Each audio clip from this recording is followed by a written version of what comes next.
Sebelum merdeka, Indonesia pernah berada di bawah kekuasaan penjajah dan pernah menggunakan bahasa Belanda sebagai pengaruh dari penjajahan. Saat berada di bawah kekuasaan penjajah, wilayah jajahan umumnya akan menggunakan bahasa penjajahnya untuk berkomunikasi.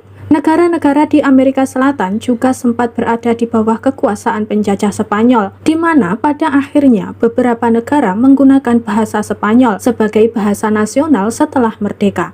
Hal ini juga terjadi di Brasil yang menggunakan bahasa Portugis sebagai bahasa nasionalnya karena sempat dijajah oleh bangsa Portugis.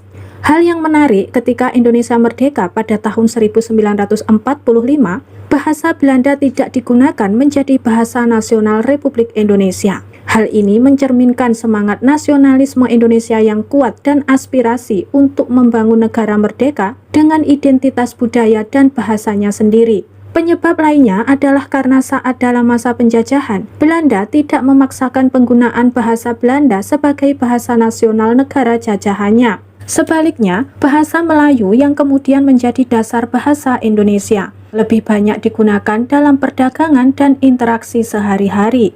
Ketika Belanda mengambil alih wilayah jajahan dari VOC pada abad ke-19, mereka lebih mudah dalam menjalankan pemerintahan menggunakan bahasa Melayu.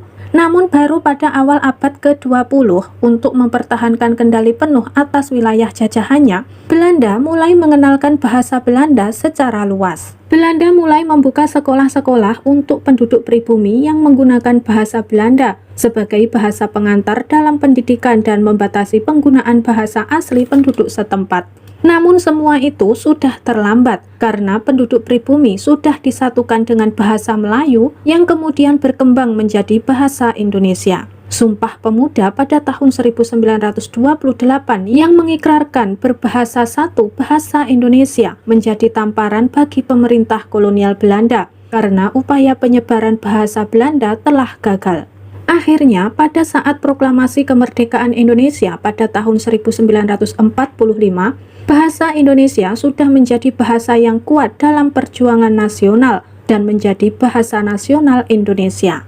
Bahasa Belanda hanya menjangkau 2% dari total penduduk Indonesia saat kemerdekaan, di mana hanya bangsawan menengah atas dan pengusaha yang bisa berbahasa Belanda. Mempunyai sejarah panjang di bawah kolonialisme Belanda, masyarakat Indonesia pun memiliki sentimen negatif terhadap penjajahan dan penindasan kolonial Belanda, sehingga membuat bahasa Belanda yang pernah disebarkan tidak dilestarikan ke generasi berikutnya.